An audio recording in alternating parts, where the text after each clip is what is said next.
Hello दोस्तों, नमस्ते, प्रणाम। मैं आप लोगों की खुशबू यादव आदि गीत के चैनल पे सभी का स्वागत है।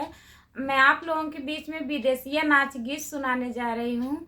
आप लोग हमारे इस गाने को ज़्यादा से ज़्यादा सुनिएगा। मैं इतने मेहनत से गाना गाती हूँ आप लोगों के लिए, आप लोग हमें सपोर्ट नहीं करते हैं। प्लीज़ हमारे गाना को सुनिएगा और ढेर सारा प्यार आशीर्वाद दीजिएगा, और कैसा लगेगा कमेंट में ज़रूर बताइएगा। मनवा मिलेला दिलवा नाय हो भला मुआ, मनवा मिलेला दिलवा नाय हो भला मुआ। तब तो कहाला हम कुआना पे आई हो, तब तो कहाला हम कुआना पे आई हो। महरा मिलेला तू तो नाय हो भला मुआ, महरा मिलल तू तो नाय हो भला मुआ।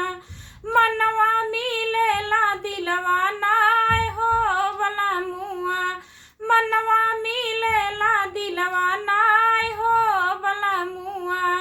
तब तो कहाला हम बगिया में आई हो, तब तो कहाला हम बगिया में आई हो। मलिया मिलल तू तो नाय हो भला मुआ, मलिया मिलल तू तो नाय हो भला मुआ। मनवा मिलेला दिलवा नाय हो भला मुआ, मनवा मिलेला दिलवा नाय हो भला मुआ।